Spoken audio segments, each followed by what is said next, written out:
ওই আপনাদের বনিদি মুকুট যেটা মা লক্ষ্মীকে প্রতি বছর পরানো হয়, এইটা না? হ্যাঁ তাই তো। এই এই এই মেয়ে, এইটা তোর কাছে এলো কি করে? হ্যাঁ, কি করে এলো? এটা তো আগের বছরের মুকুট, যেটা দেখে আমি এই বছরের মুকুট বানাচ্ছিলাম। তুই ওটা বানাচ্ছিলিস কেন? আবার জিজ্ঞেস করছিস কেন? তোর তো হাতেই প্রমাণ, দেখাই তো যাচ্ছে। অপালা একদম ঠিক কথা বলছিল, ভগবতী মুকুট চুরি করেছে। শুধু চুরি করেনি, নকল একটা মুকুটও বানাচ্ছিল আসলের জায়গায় রেখে দেওয়ার জন্য। কিরে, তাই না ভগবতী? না গো, আমি বাবা, ধরা পড়েও এত গলার জোর ভগবতী? এখনো ওকে বলতে দেওয়া হবে। আরে বাবা, যদিও চুরি না করে থাকে তাহলে ওর কাছে আসল মুকুট নকল মুকুট দুটো মুকুটই আসবে কোথা থেকে? আসলে ভগবতী একটা চোর, ওখানে পুলিশে দেওয়া উচিত। আমার সন্দেহটা আগেই হয়েছিল, সে বলিনি তার কারণ দ্রোণ নিজে ওকে রাস্তা থেকে তুলে এনেছে। আর দ্রোণ তো জানেও না যে এদের যতই দাও চুরির স্বভাব কোনো দিন পাল্টাবে না। তোমরা কেন আমাকে চোর বলছো গো? কি হয়েছে? আমি তো মা লক্ষ্মীকে খুশি করার জন্যই পুঁতি দিয়ে মুকুট বানাচ্ছিলাম। হ্যাঁ, সেই জন্যই তো কথাগুলো বলছি। কি দ্রোণ, এবার বিশ্বাস হলো তো যে ভগবতী আসলে একটা চোর? তুমি দুধ কলা দিয়ে একটা চোরকে বাড়িতে পুষেছিলে, তাহলে তাহলে এবার কি করবে তুমি?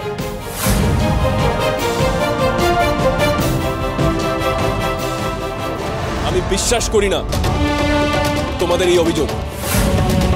ভগবতী যাই করুক চুরি করতে পারে না। এখনো না? ও চুরি না করলে এই মুকুটটা নিশ্চয়ই অন্য কোনো কারণ আছে। দ্রোণের এই ভগবতী প্রীতি আর নেওয়া যাচ্ছে না। চোখের সামনে সব দেখে ওকে বিশ্বাস করছে। যে করেই হোক দ্রোণ আর ভগবতীকে আলাদা করতেই হবে। বারবার তো আর এরকম সুযোগ পাওয়া যাবে না। চুরি না করে থাকলে ভগবতী কেন লুকোচ্ছিল সেটা একবার ভেবে দেখ দ্রোণ। সবটা কিন্তু পরিষ্কার দ্রোণ। ভগবতী আসলে আসল মুকুটটা চুরি করে একটা নতুন নকল মুকুট বানাচ্ছিল। আমরা চলে আসাতে ও সেটা এখন লুকিয়ে ফেলেছে, এখন তাই জন্য গল্প ভাঙছে। তুই হয়তো এই সত্যিটা মানতে পারছিস না। আমি জানি আসলে তুই ওকে বিশ্বাস করিস না, কিন্তু দ্রোণ ও তোর বিশ্বাস রাখেনি। এবার অন্তত মান। ঠাকুর, কারোর দিকে তাকাতে হবে না, কে কি বলছে কিচ্ছু শুনতে হবে না। তুই শুধু একবার নিজের মুখে বল তুই চুরি করিস না। আমি তোর কথাই বিশ্বাস করি, তুই শুধু বল। আর কারোর কথা আমি বিশ্বাস করবো না। বল ঠাকুর, বল তুই চুরি করিস নি, বল।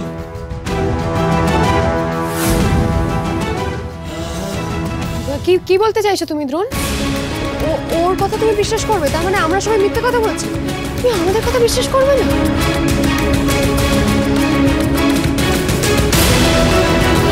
আমি ওর সঙ্গে কথা বলছি। কেন কথা বলছো সেটাই তো বুঝতে পারছি না। তুমি চুপ করে থাকতে পারো না? ওকে বিশ্বাস করা মানে আমাকে অবিশ্বাস করা, সেটা কি করে হতে? তুমি এটা কি করে করতে পারো? না তুমি, আমরা একটা কথা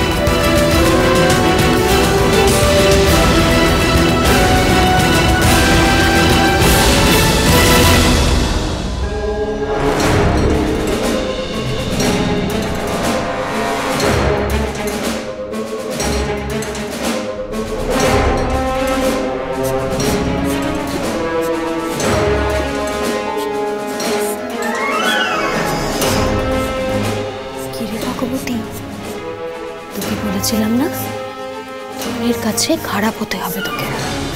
তুই বলেছিলিস যে কি করে হবি, তো সুযোগ নিজের মুখেই স্বীকার করে নে তুই চুরি করেছিস। তুমি তাহলে পুজোর দিনেও আমায় ভালোবাসোনি? আমার সঙ্গে ভালোভাবে কথা বলছিলে এই জন্য? তুই কিন্তু আমায় কথা দিয়েছিস ভগবতী, তুই খারাপ হবি। বলছি সেটা কর ভগবতী, তাতেই যে তোর মস্ত ডাক্তারবাবুর ভালো হবে। নিজের মুখে স্বীকার কর তুই চুরি করেছিস।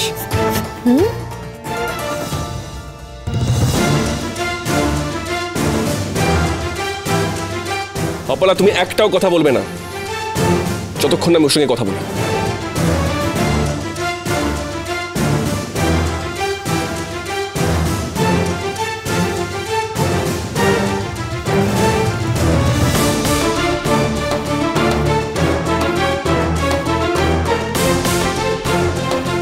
ঠাকুর, দেখছিস তো তোর জন্য আমাকে কথা শুনতে হচ্ছে, তারপরে চুপ করে থাকবি? বল, একবারের জন্য সবাইকে বল যে তুই চুরি করিসনি, তাহলে দেখবি সবাই চুপ করে যাবে। বাকিটা তোর সম্বন্ধে যা যা বলছি আমি সেটা সহ্য করতে পারছি না ঠাকুর। ঠাকুর, আমি জানি তুই মিথ্যা কথা বলিস না, আমি জানি। তোকে এমন ভাবে বাড়ি থেকে বেরোতে হবে যাতে আমার ছেলের আর তোকে মনেই না পড়ে। ঠাকুর বল, ঠাকুর প্লিজ চুপ করে থাকিস না, বল। আমাকে মাফ করো গো মা। লক্ষ্মী মা বলে মিথ্যে বলতে নেই, কিন্তু আজ যে আমার কাছে মিথ্যে বলা ছাড়া কোনো উপায় নেই। ঠাকুর বল। কি হলো কি ভগবতী? কেন চুপ করে আছিস বলতো? একটাও কথা বলতে পারছিস না? ঠাকুর কোনো উত্তর দিচ্ছিস না কেন? ভগবতী, একবার বলে দে না যে তুই চুরি করিসনি। করেছি গো আমি চুরি। মুকুটটা দেখে যে ভীষণ লোভ হয়েছিল আমার, তাই আমাকে তুমি পুলিশে দাও গো মস্ত ডাক্তারবাবু। আমি অন্যায় করেছি, আমাকে তুমি পুলিশে দাও।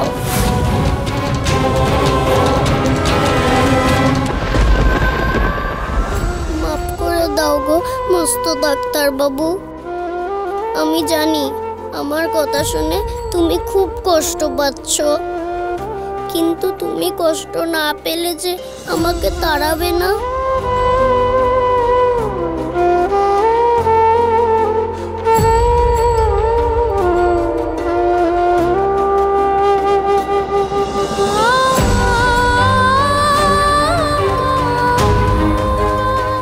দ্রোণ, আমি বলছিলাম কি, মস্ত ডাক্তারবাবু নিশ্চয়ই আমাকে খুব খারাপ ভাবছে। যে মেয়ে চুরি করে তাকে আবার কেউ ভালোবাসে নাকি? মস্ত ডাক্তারবাবু আমাকে আর ভালোবাসবে না, একটুও না। ভগবতী, সত্যি তুই বল না, তুই সত্যি নিয়েছিস ওটা লোভে পড়ে? দ্রোণ, এখনো তুমি বিশ্বাস করতে পারছো না নাকি? মানে প্রমাণ পাওয়ার পরেও বিশ্বাস করতে পারছো না? আরে ও তো নিজে স্বীকার করে নিয়েছে। সত্যি আমি একদম ভাবতে পারছি না যে ভগবতী এরকম কাজ করতে পারে। তাই নাকি? কেন পাচ্ছেন না? এই তো খানিকক্ষণ আগেই আপনি বললেন যে মানুষের মুখ দেখে নাকি মানুষকে চেনা যায় না। হ্যাঁ, সেটাই আর কি। সত্যি তো ওর মুখ দেখে বোঝা যায় না যে ও এমন কাজ করতে পারে। দাঁড়াও দ্রোণ, এইভাবে চলে গেলে তো হবে না, একটা ব্যবস্থা তো করতে হবে। আর কি ব্যবস্থা? মুকুট তো পাওয়া গেছে, পুজো হবে। আর ভগবতী, ওর কোনো ব্যবস্থা হবে না? মা মা, তুমি কিন্তু এবারের কর্ত্রী, তোমাকে একটা সিদ্ধান্ত নিতেই হবে। ভগবতী চোর সেটা প্রমাণ হয়ে গেছে, হয় তুমি ওকে পুলিশে দেবে, নাহলে এক্ষুনি ওকে এই বাড়ি থেকে বের করে দেবে, তারপর যেখানে খুশি যাক। মা, এই বাড়িতে ভগবতীর থাকাটা ঠিক না, ওর জন্য তো আমরা সবসময় ভয়ে ভয়ে থাকতে পারি না।